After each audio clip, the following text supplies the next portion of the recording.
Hey everyone, this is a video going over ballasting your track for your layout. This is specifically going to be going over at least a couple of steps of how I did it for my environment, my little switching layout that you might have seen in a previous video, but I basically wanted to run through and just really quickly talk about a couple of things. I'm starting sort of new to the overall documentation process of this, so this one will be a little bit short with the actual content, but I have a couple of new videos coming out where I'm doing some actual weathering and everything that I think is going to be definitely much better going over that. So, but diving right in, just wanted to start off quick with actually throwing down my ballast. I'm actually using the fine ballast from Woodland Scenics. This works perfectly because I am a N-scale modeler, so I have N-scale code 55 track here, which is prototypical for the proper track and everything.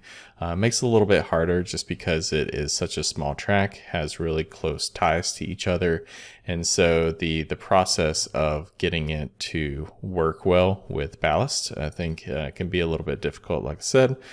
So what I do is I just go ahead and basically kind of dive into it, pour down my ballast, and then as you see here, I will come back with a brush and basically start to brush it down. That way it starts to fill in those gaps in between the different ties.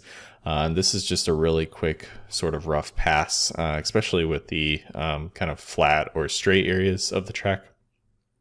You don't have to worry too much about anything as long as it's really getting between the ties and yeah, not still piled up. I think it works well.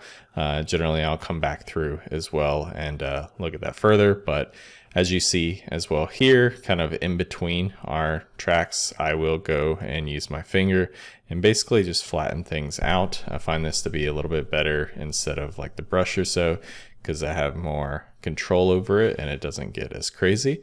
And I basically sort of like pat it down and I'll flatten it out to be similar to the sort of like yard that I'm going for with all of the ballast that we're placing out here, like I said. So just basically patting it down, making sure it's all good. I'll come back later on as well and add a bit more ballast around the turnouts and everything, but that is one area where I try to be a bit more reserved. I don't want to get too much in there because you do still want to be able to use the turnout.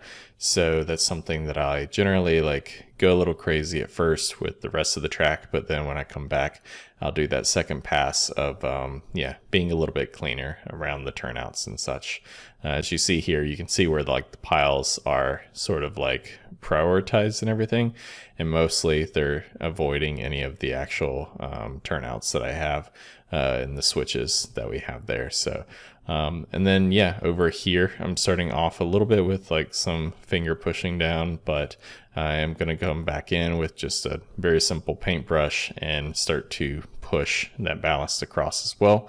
And I think if you do a pile or so and then you're able to like push it in, it's nice as well, because yeah, you don't want to have too much ballast in there because it's a little bit harder to remove, but you can always like push it down the track to like other parts of the track. So it's not clumping up in any specific areas, but really this phase is a lot of sort of this I would say like brushing, patting it down with the finger. How I'm actually kind of setting this and all, I did not record, but basically I come back over after this phase, and as you see here, just patting things down with the fine ballast. Of course, it is so small and all that really kind of is hard to just get the simple glue to happen without it sort of like balling up or beating up in a way. And so what I would recommend, of course, is similar to what you probably see elsewhere, but just spraying it with some isopropyl alcohol beforehand.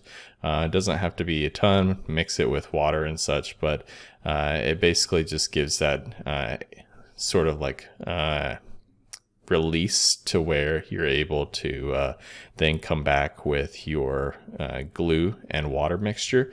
And I found that I think I ran with probably about a like a 50-50 glue to water ratio and worked pretty decently.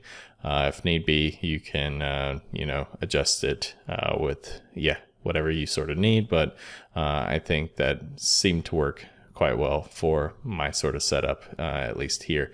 And afterwards, as you saw a second ago, the right side of this track is already sort of bound together, sprayed down. And so I work from like section to section to do this. This is sort of a switching layout that's a little bit smaller, but it's like desk size, I would say.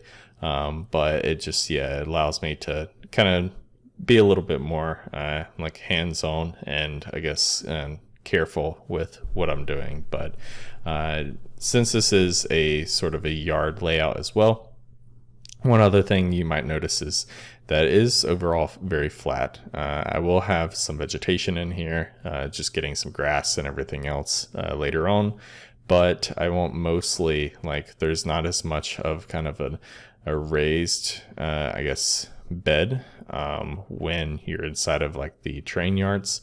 A lot of the times it's a bit flatter. The tracks are kind of aligned. There's not as many like sort of, I would say, ditches or so in between the tracks.